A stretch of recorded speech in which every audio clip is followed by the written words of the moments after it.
वैसे पहली बार नहीं है कि सिब्बल ने कांग्रेस आला कमान के वर्किंग कल्चर पर सवाल उठाए हों। इसी साल अगस्त में सीडब्ल्यूसी की मीटिंग में सिब्बल समेत 24 कांग्रेस नेताओं ने सोनिया गांधी को चिट्ठी लिखकर पार्टी में बड़े बदलाव की जरूरत बताई थी, जिसको लेकर काफी हंगामा खड़ा हो गया था। राहुल गांधी ने चिट्ठी लिखने वाले नेताओं को बीजेपी का मददगार बता दिया था, लेकिन अगर राहुल गांधी के क्रियाकलापों को देखें तो वो खुद भी इस आरोप के घेरे में आते हैं, क्योंकि आज ही नहीं बल्कि इससे पहले भी चुनावों के बीच या ठीक बाद राहुल गांधी का छुट्टियों पर चले जाना पहले भी कांग्रेस और उसके सहयोगियों को रास नहीं आया। पिछले साल दिसंबर में झारखंड विधानसभा चुनाव थे। आखिरी चरण के लिए चल रहा था चुनाव प्रचार कि राहुल गांधी साउथ कोरिया चले गए। पिछले साल ही महाराष्ट्र और हरियाणा में जब विधानसभा चुनाव करीब थे तब राहुल गांधी ने कंबोडिया जाने का प्लान बना लिया था। 21 अक्टूबर से चुनाव होने थे, लेकिन राहुल 11 अक्टूबर तक छुट्टी पर थे। अब भी उनके इस गैर जिम्मेदाराना रवैये पर कांग्रेस के भीतर कई नेताओं ने नाराजगी का इजहार किया। कर्नाटक में 2018 में कांग्रेस संकट से जूझ रही थी। जेडीएस के साथ उसका गठबंधन टूटने की कगार पर था। उसी बीच राहुल गांधी का ट्वीट आया था कि वो विदेश जा रहे थे। इन तमाम चीजों को लेकर विरोधियों के साथ साथ कई कांग्रेसियों ने भी आवाज उठाई, लेकिन कुछ दिनों की नाराजगी के बाद कांग्रेस के नेताओं के सुर बदल गए और फिर से आला कमान या सीधे कहे तो गांधी परिवार के चरण वंदना के सुर सुनाई देने लग गए। कांग्रेस के नेताओं से लेकर कार्यकर्ताओं तक किसी प्राइवेट लिमिटेड कंपनी के मुलाजिम की तरह जी हुजूरी में जुट गए। और फिर यही होना तय है, क्योंकि भले ही बिहार में जबरदस्त हार मिली हो, उस पर अभी हो हल्ला भी मचा हो, लेकिन बस चंद हफ्तों बाद कांग्रेस में सब कुछ नॉर्मल दिखने लग जाएगा। आज राहुल गांधी और सोनिया गांधी पर सवाल उठाने वाले नेता भी उनके जयकारे लगाते देखेंगे और वो दिन आने वाला है अगले साल जनवरी में। दरअसल कांग्रेस के नए पूर्णकालिक अध्यक्ष पद के लिए जनवरी 2021 में चुनाव होने हैं और उसमें कौन जीतेगा, यानी कौन कांग्रेस अध्यक्ष बनेगा, वो कांग्रेस के इतिहास को देखकर बिल्कुल तय है। इन आरोपों के अलावा कांग्रेस को इस वक्त एक और गंभीर आरोप से दो चार होना पड़ रहा है।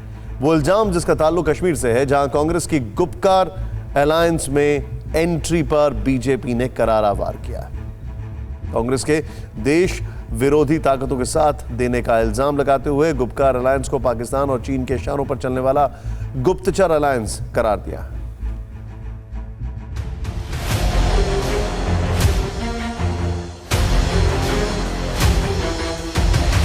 ये कश्मीर के उन सियासतदानों का जमावड़ा है जो कश्मीर में छाए अमन के उजाले को फिर से अंधेर में तब्दील करने की जद्दोजहद में जुटा है। ये गुपकर है या गुप्तचर है?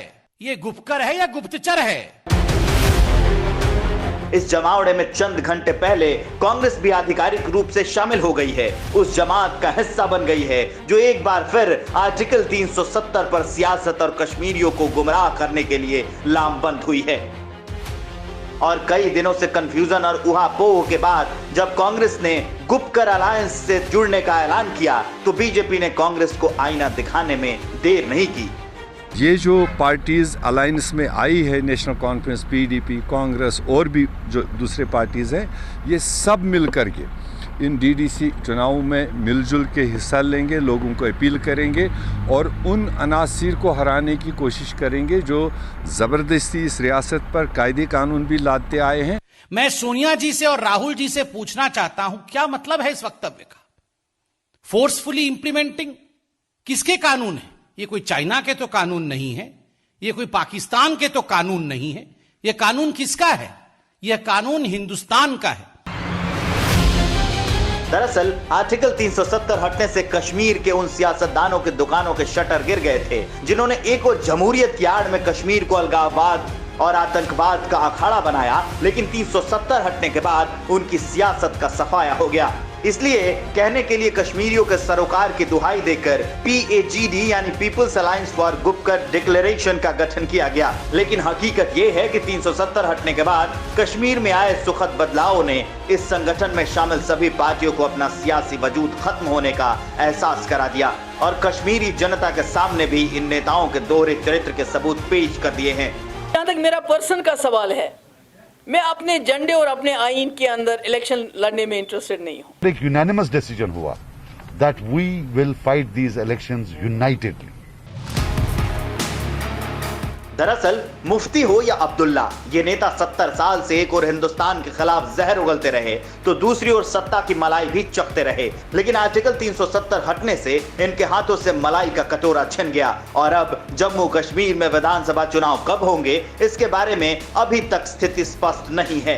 ऐसे में सत्ता की मलाई चखने का मौका बन गए हैं डीडीसी यानी जिला विकास परिषद के चुनाव।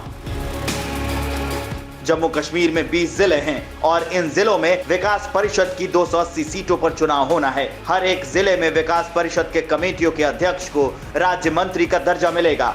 यही कारण है कि खाद से आम हुए कई पूर्व मंत्री और विधायक इसे पाना चाहते हैं और इसलिए कांग्रेस ने गुपकर अलायंस का दामन थामा है, क्योंकि उसे मालूम है कि वो कश्मीर में आई बदलाव की बयार और आम कश्मीरियों के सवालों का सामना नहीं कर पाएगी, जिसका ट्रेलर बीजेपी के सवालों की बौछार में दिखा।